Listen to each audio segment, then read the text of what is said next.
जय श्री राम, राधे राधे। मित्रों, आज की कथा है दो भाइयों का आपसी प्रेम। एक नगर में दो सगे भाई रहते थे। दोनों भाई में बहुत प्रेम था, अगाध प्रेम था। एक दूसरे के बिना रह नहीं पाते थे, एक दूसरे के बिना भोजन नहीं करते थे, एक दूसरे के बिना सोते नहीं थे, एक दूसरे के बिना कहीं आना जाना नहीं था। इतना प्रेम था दोनों भाइयों में जिसकी कोई सीमा नहीं। प्रिभक्तों, कुछ दिन बीता, दोनों भाइयों का विवाह हो जाता है। दोनों औरतें घर में आती हैं तो जिस दिन से वो औरतें घर में कदम रखती हैं उसी दिन से आपस में खट खुट चालू कर देती हैं, आपस में वाद विवाद करना चालू कर देती हैं। एक भी मिनट के लिए शांति नहीं रहती थी उस घर में। कहाँ इतना दोनों भाइयों में प्रेम था, कहाँ उन जल्लादियों के आने पर खट खुट चालू हो गया। कुछ दिन बीता, दोनों अपने पतियों पर अंकुश लगाने लगी कि भाई देखो, वो हमको इस तरह बोला, वो हमको इस तरह बोल रहा था, वो हमको इस तरह बोल रहा था। देखो, एक दूसरे से बात नहीं करना है, एक दूसरे के पास नहीं बैठना है, एक दूसरे के साथ खाना नहीं खाना है, एक दूसरे से कहीं आना जाना नहीं, एक साथ में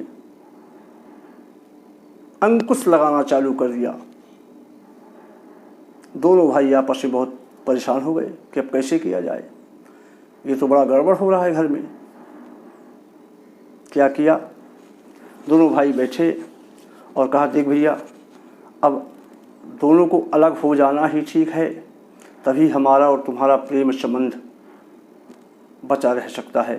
अन्यथा ये जो दो नंटनियाँ आई हैं घर में, इनकी वजह से बहुत कुछ बवाल ना हो जाए, इसलिए अलग हो जाना ही ठीक है। आपस में बातचीत करके दोनों भाई अलग हो जाते हैं। जिसके जो हिस्सा में आते हैं अपना अपना हिस्सा लेकर अपना अलग बनाना खाना चालू कर दिए। उसका बड़ा भाई अपना सारा वहाँ का संपत्ति बेच करके दूसरे नगर में चला जाता है, वहाँ मकान बनाता है, वहीं बिजनेस चालू कर देता है, अपने बच्चों को लेकर के वहीं रहने लगता है।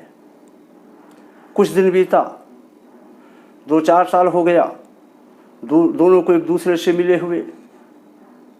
दोनों को एक दूसरे को बहुत याद आती थी। भाई खून है अपना, खून खून की ओर तो दौड़ेगा ही, लेकिन मिल नहीं पाते थे।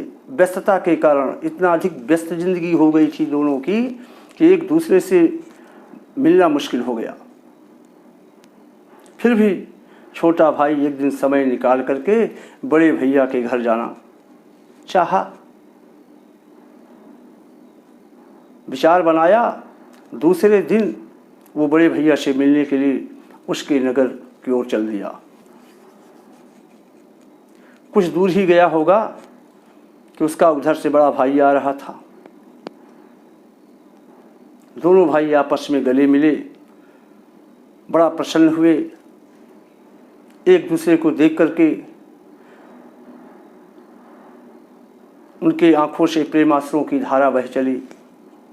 भाई सगे भाई हैं, एक खून है, 2-2 साल 3-3 साल में मिल रहे हैं, तो निश्चित तौर पर जहाँ प्रेम है वहाँ प्रेम की अश्रुधारा तो बहेगी ही। बड़ा भाई बोला, भाई आज कहाँ चल दिए इधर? बोला, भैया मैं तो आपसे ही मिलने जा रहा था, सोचा काफ़ी दिन हो गया, चलते हैं, दोनों भाई आपस में बैठेंगे, खाएंगे, एक साथ रहेंगे, सुबह फिर मैं अपनी तरफ चला था, तो आप तो यही मिल गए। कोई बात नहीं भैया, आप जाओ, वहाँ तुम्हारी भाभी है, बच्चे हैं, रात रुकना, और कल मैं सुबह ही जाऊँगा। मैं जा रहा हूँ थोड़ा ससुराल कुछ काम से, कल मैं तुम्हारे जाने से पहले आ जाऊँगा, बिना मुझसे बगैर मिले जाना नहीं है। बोला ठीक है। वो छोटा भाई बड़े भाई के घर पहुँच जाता है। वहाँ भाभी देख करके जल भुन करके राख हो जाती है, लेकिन अब करे तो करे क्या, मजबूर है, कुछ कह भी तो नहीं सकती। बिना मन की बातचीत कर रही है, ना खाना से मतलब, ना पानी से मतलब, कोई मतलब नहीं। केवल हाल चाल पूछा, इधर उधर की बात कर रही है, कोई मतलब ही नहीं खाना खाओगे पानी पियोगे कि नहीं। वो भी बैठा है। शाम हुई जो कुछ उसके रसोई में बचा था अपने को बच्चों को खिलाया, खुद खाई, मुंह पोंछ करके सीधे बाहर आई। अब बोलती है कि भैया अब बताओ खाना कैसे बनाएं। एक चूल्हा था उसको भी कौवा उठा ले गया। कितनी बड़ी समस्या खड़ी कर दी, कौवा चूल्हा उठा ले गया उसका। 2 रोटी अगर बना कर दे देती, बनाना नहीं चाहिए, और कौवा उसका चूल्हा उठा ले गया। बोला ठीक भाभी, कोई दिक्कत नहीं, कोई परेशानी नहीं, भूख भी नहीं है, आप परेशान मत होइए, कल भैया आएंगे तो चूल्हा की व्यवस्था करेंगे, फिर बनाइएगा और खाइएगा। क्या कर सकती हो, रात में कौवा तुम्हारा चूल्हा उठा ले गया तो किया जा सकता है। वो ऐसे ही रात भर पड़ा रहा, किसी तरीके रात बिताया। सुबह हुई, भूख के मारा तो उसकी जान जा रही थी। मरता क्या न करता, फटाफट उठा, कपड़ा पहना, भाभी से आज्ञा लिया और सीधे चल दिया घर। उसी जगह पर जहाँ कल दोनों भाई मिले थे, उधर से बड़ा भाई भी आकर मिल गया। बोला भैया इतना सुबह सुबह कैसे, मैं तो तुमको रोक रखा था कि जब तक मैं नहीं आ जाऊंगा तब तक तुम घर से निकलना नहीं, और तुम बिना मुझसे मिले ही चल दिए। ये बता कि तेरी भाभी ने तुझे कुछ खिलाया पिलाया कि नहीं। अरे भैया कैसे भाभी खिलाए, कैसे खाना खिलाए, कैसे पानी पिलाए। शाम हुई, जब खाना बनाने का समय हुआ, भाभी जाकर रसोई में देखती है तो चूल्हे नहीं। क्यों, क्या हुआ चूल्हा? अरे कौवा चूल्हा उसका उठा ले गया। और क्या, वो भी बेचारी न बनाई न खाई, मैं भी ऐसे पड़ा रहा, वो भी पड़ी रही। जल्दी आप जाओ, चूल्हे की व्यवस्था करो। ठीक है भाई, तू जा अपने घर, मैं देखता हूँ जा करके। बड़ा भाई आया इधर, घर पहुँचते ही मुंह लटका के बैठ गया।